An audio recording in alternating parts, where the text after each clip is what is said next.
So, boy freelancer. So, this video I want to talk about Lupe Fiasco and Kaelin Ellis's EP called House. Now, to me, this EP, really not that. I'm not that impressed with it. The main problem I have with this project by far is the production, and it's definitely a problem I have with Lupe Fiasco in general, because he just doesn't pick the best beats, and he picks for like safer kind of poppier type production. Like especially throughout his whole catalog really, it's kind of like Lupe Fiasco to me is kind of like Mos Def but poppier, right? And I'm not saying the guy is like like he's stupid or he can't rap or anything like that. Of course he can. I feel like Go Gadget Flow is by far my favorite Lupe song to me personally. I love that song. I feel like the beat, while sure it's a little bit poppy, but it's still great beat. I love the horns in that one. It's really catchy, and Lupe sounds great on it in my opinion. And now his first two albums in general, it's been a while since I've like sat down and listened to them from beginning to end, but I feel like they're cool. They're cool projects, and the projects like if you think they're amazing, I'll be like they're good. They're cool. I'm not saying they are amazing to me personally, but they're one of those projects where if you love them, I can see why. They're cool projects. They're a lot smarter than what a lot of other people were doing at that time. They're more writerly, and they've got decent production from guys like Kanye West and a bunch of other guys from that time frame, right? Now, this EP signifies why I'm not huge on Lupe Fiasco, right? And the main problem is like he just doesn't pick great beats, and some of these songs are just really weirdly long, right? So like I know people say to me back, well, you like Pop Smoke. Pop Smoke is a what a lyricist, but lyrics weren't the point, right? Of Pop Smoke. The point was great beats and like anger makes you feel something. What's the point in this? Like, so he's trying to be like more abstract in his thoughts and make you feel something, make you like I don't know, like he's trying to make thinking man's music, like a Liquid Swords, for example. If I had to compare, like one of my favorite one of my favorite like thinking man's type of hip hop.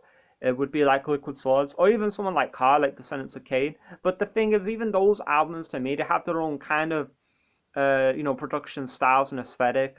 Maybe I'll say the Night's Gambit would probably be a better example, Car actually. But the point is, those guys, like their lyrics match the production perfectly. With this album here, like the lyrics don't really match the production, and I'm gonna be honest, some of these lyrics as well really aren't that impressive. Like, I mean, sure, the rhyme schemes are cool, I guess, but with rhyme scheme though, it's really not that hard to do, right? Like people act like, oh well, the hardest thing to do is to catch a great beat or to make a great beat, to sound great over it, have great vocals, great presence. And my problem with this EP is that the beats they remind me a lot of like, if you love the beats in here, I recommend checking out Jam Baxter's and So We Ate Them Whole. If you don't mind you listening to a guy rap with a UK accent, and I'm going to be honest with you, Jam Baxter, he's a pretty good lyricist. He's one of the best lyricists over the past like 10, 15 years for sure, in my opinion. He had a line on 28 Staples where he said, was one gas can the paraffin will burn a whole planet of inanimate mannequins, right? And that's got good rhymes, but the point is that the line kind of makes sense. It only takes like a spark to be the best, right? When everything else is kind of whack, right? And and that's just a more interesting bar than anything I've heard. Like the bars that stand out to me, like the whole dinosaur concept was kind of interesting lyrically. I felt like, okay, so he's talking about old rappers, he's talking about fossil fuel industry, and things like that in the content, and it's kind of cool, but it doesn't make up for the boring beat. It just doesn't. Like to me personally, like I'm looking for beats here, and this is the kind of project that I just don't really care for. I was even tempted to not review this, but I just felt like that a lot of people were like praising it. I just felt like that the projects like this gameplay, I feel like projects like this need to be criticized because I just don't really get why someone will say this is amazing and then overlook a lot of other projects, but no one is going to really copy this in a few years' time. In fact, this to me sounds like it's copying like a Jam Baxter, for example. Now I don't think he is, but to me that's the person that comes out. This sounds like Jam Baxter and So We Ate Them Whole, right? That album with Chemo sounds like he's copying Chemo's production styles, plus maybe Macklemore or like Ryan Lewis, whoever the producer's name is, right? It sounds like those two things mashed together. So in other words, it sounds like I'm sorry at them whole, but worse, right? You know what I mean? And hey, listen, if you love this project, that's cool. But yeah, I mean, the coded bars and that, like, they're really not that coded. Like the one line where he says, "Was it grab you by the roots?" Right? A love quest when your thoughts is black. It's like, yeah, he's mentioning the roots. Quest love and black thought. Like it's really not that coded. It's really not that hard to get. Like when people are like it's like the deepest thing ever, and it's like, well, I mean, is that like really whack? It's not a whack bar. I mean, there was some thought put into it for sure, but it's not. It's not like mind blowing. It's like, yeah, Ruth said, I'd rather listen to them. You know what I mean?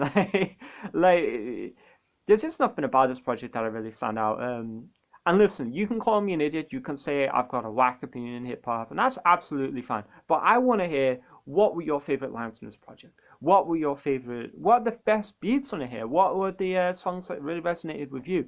Because to me, another key problem I have with this is the way it's sequenced. It just doesn't make any sense. Like why some of these songs are like 7 minutes long and they could really be like 2 or 3 minutes, right? Like Sleaton with that quote I just gave you then. Yeah, so overall, I'll probably get this album like a D plus, C minus. Yeah, people aren't gonna agree with me on that one, which is cool. This is what hip hop's all about. It's not just about blindly agreeing with other people. I'm not saying you should blindly agree with me either, but I just feel like this project it could have been a lot better, right? And I feel like the production could have been a lot better, and I feel like that even the vocal delivery wasn't that hard to me. Like Lupe just kind of sounds flat in it. Like I can go Graduate Flow, there was some charisma and stuff like that. And I'm back, I'm cool. I love that vocal delivery and that, but here I didn't get any of that to me personally. So yeah, overall, if you like it, let me know in the comment section below. Like the video if you like it, dislike it if you dislike it. Yeah, I'll see you soon. Peace.